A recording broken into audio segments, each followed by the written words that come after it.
Hello and welcome to the Northwood Podcast. I'm your host, Heath Jones, pastor of Northwood Christian Church in Indianapolis, Indiana.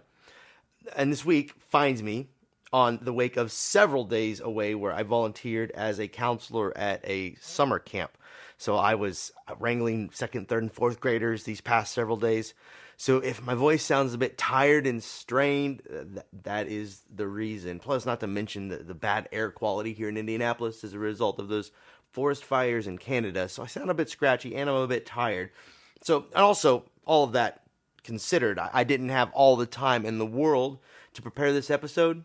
So this one will run a little shorter. I don't know if that serves you well or not, or if you prefer them shorter or longer, but this one will be a little shorter. And also, I wrote this at night after we could finally turn out the lights as the children rested. So I didn't have my books with me, and I was pressed for time. So I hope all of this makes sense.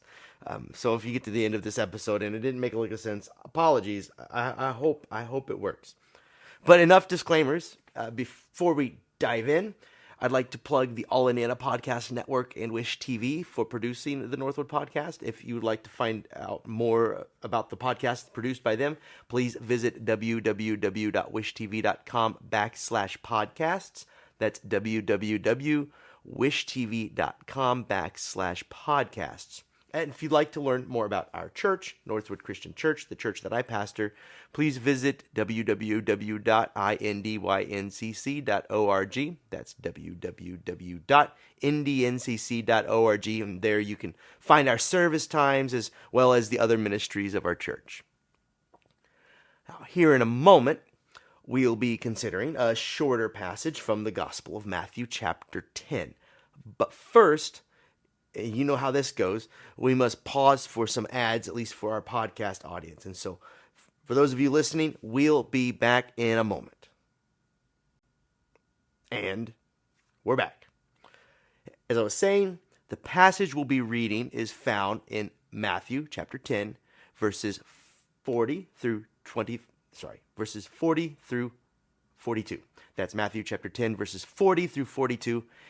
And it goes, "Whoever welcomes you welcomes me, and whoever welcomes me welcomes the one who sent me. Whoever welcomes a prophet in the name of a prophet will receive a prophet's reward, and whoever welcomes a righteous person in the name of a righteous person will receive the reward of the righteous. And whoever gives even a cup of cold water to one of these little ones in the name of a disciple, truly I tell you, none of these will lose their reward." This message is called Ambassador. And you likely know what an ambassador is. But just so we're on the same page, I'll tell you in my own words what I think that an ambassador is. An ambassador is a person who stands in representation of somebody else, or some other institution, group, tribe, community, what have you. And I could go on listing different examples because there are many forms of ambassadors, and these ambassadors speak on behalf of or in proxy for some other person or governing body, what have you. So probably the most common use of the word is for those people who are designated to speak to foreign countries on behalf of their nation's government, the one that they represent. So the United States has ambassadors all over the world who, when they speak, are supposed to carry the full weight and authority of those that sent them. The most visible ambassador for a country may be its top leader, say the prime minister, or if they have a king, perhaps the king, or in our case, a president. And when our president speaks in a foreign land, it is assumed that they represent the American people and their values, which is why it's very important that they conduct themselves with decorum and that they use the very best words. Words that will hopefully help us as a nation put our best foot forward by way of our representative, the president or the ambassador or the diplomat, whoever is speaking. Which is why I love stories when things go terribly wrong in these moments where a president or an ambassador is speaking on behalf of their nation. And I love it especially when it goes wrong in a funny way. And I'll just share two examples that I found. I'm about to read a user-submitted blurb sent into the Guardian by a Peter Post from Boston.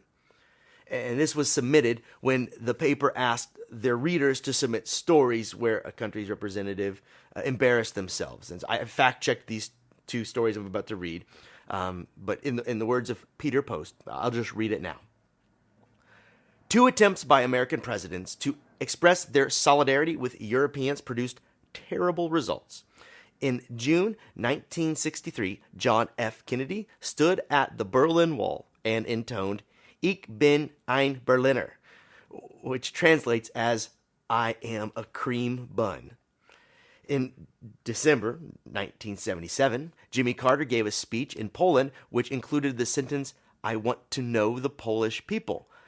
When this was rendered into Polish, the word "know" was mistranslated so that Carter was quoted in the Polish media as having said, "I want to have carnal knowledge of the Polish people."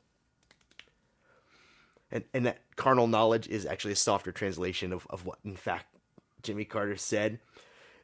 I find these things funny. Not exactly what our presidents were going for, I'm sure, but this just goes to show how important it is to put our best foot forward when speaking on behalf of someone else. Otherwise, it may reflect poorly on who we are there to represent.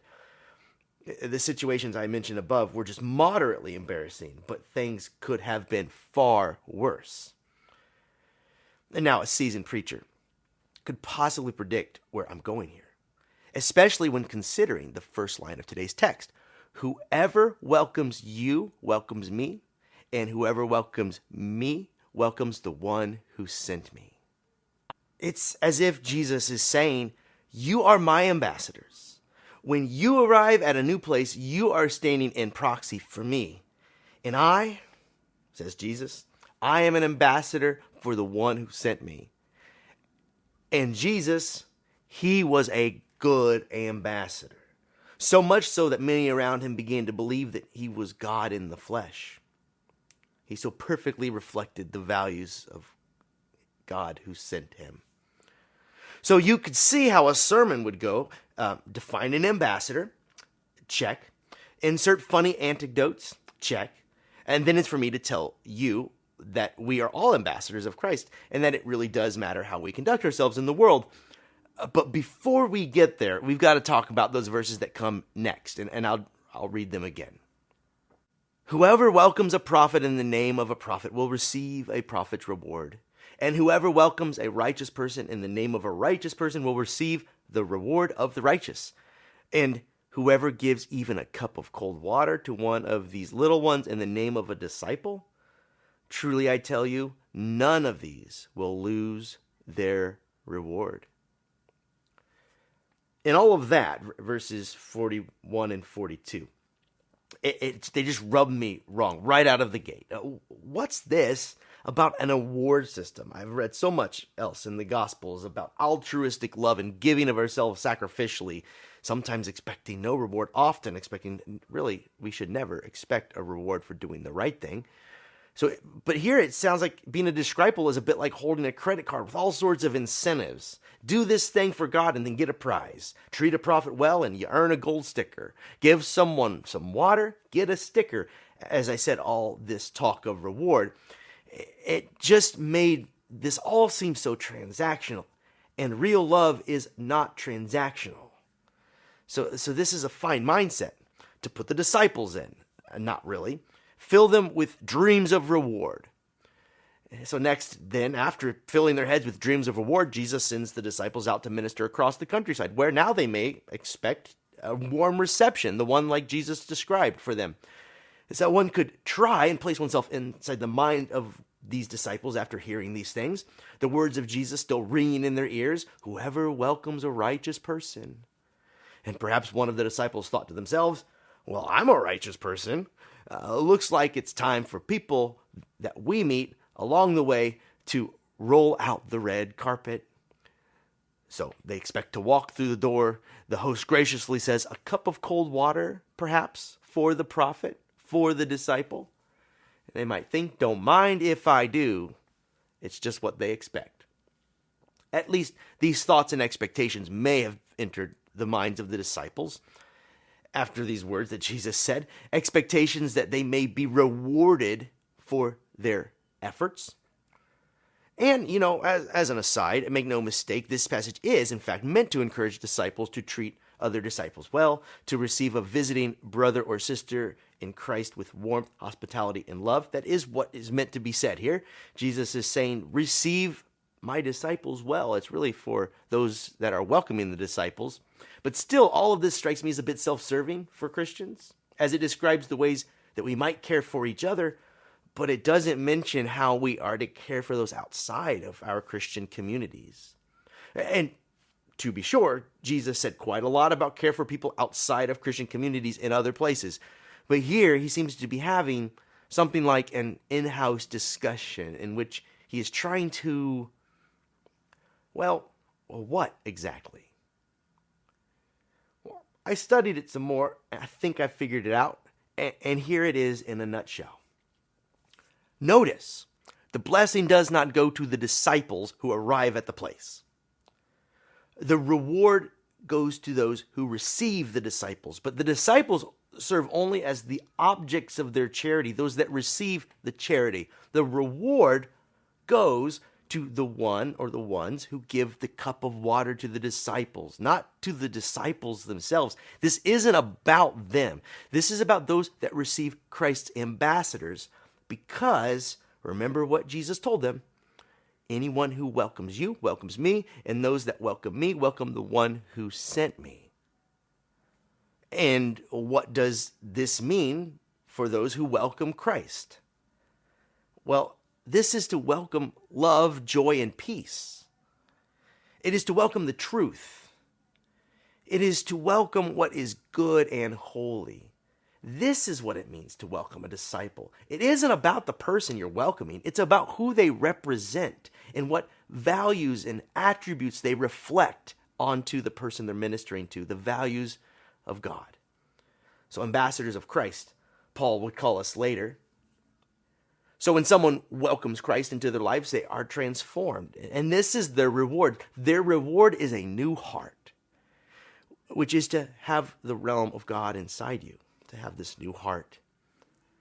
So those who welcome the prophet and are rewarded, this happens because it turns out listening to a prophet will help you out a whole lot, to say the least.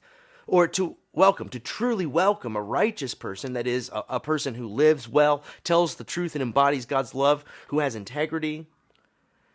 When we welcome one like that into our home and heart, we welcome those values as well. And this blesses and enriches our lives. Whenever someone has compassion on a poor disciple or a little one, as Jesus calls them in this text, they welcome into their lives compassion, empathy, generosity, and love. To welcome a person in that way is to welcome those very attributes, those virtues into our lives, those ways of being, and all else that flows from the heart of God. And when someone welcomes love into their hearts, they can't help but feel it as its own reward. So no, Jesus' disciples won't be rewarded for preaching town to town, at least not rewarded in the sense that we usually talk about things like reward and punishment. But those that receive them receive Christ, and this is their reward. The disciples, Christ's ambassadors, well, we merely bring the message. We have already received our reward when we welcomed Christ in way back when.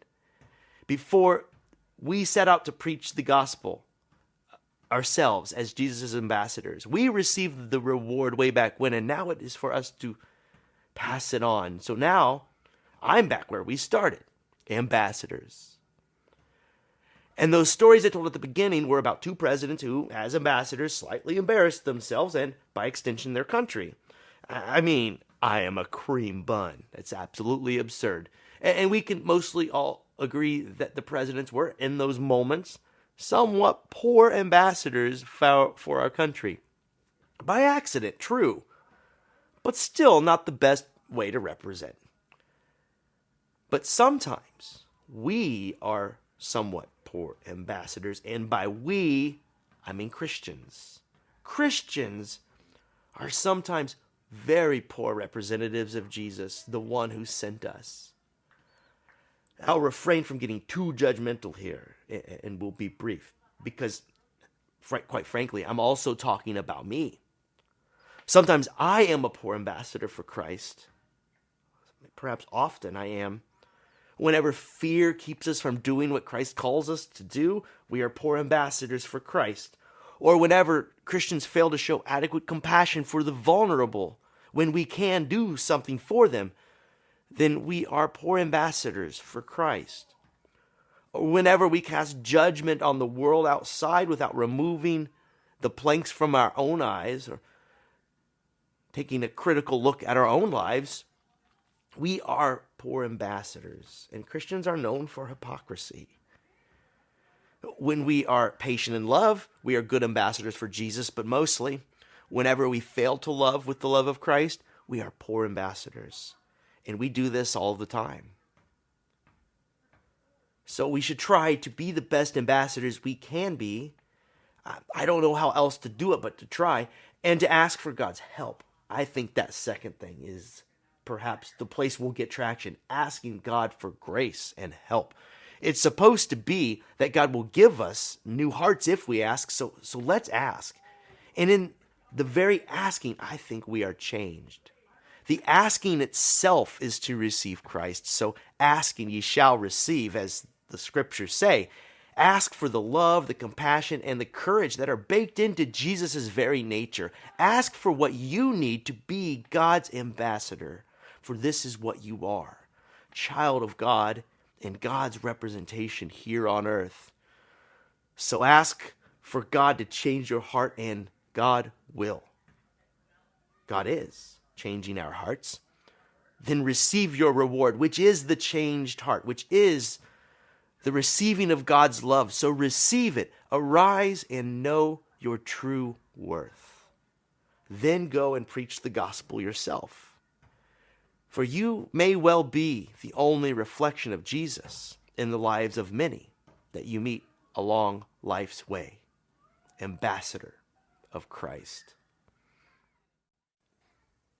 This has been the Northwood Podcast. If you like what we're doing here, please subscribe to the podcast by way of whatever app you use to listen, or leave a comment. These points of engagement drive more traffic our way. Or check out our website, www.indyncc.org. And also check out the other podcasts produced by the All Indiana Podcast Network. Until next time, this has been the Northwood Podcast. I am Heath Jones. Peace.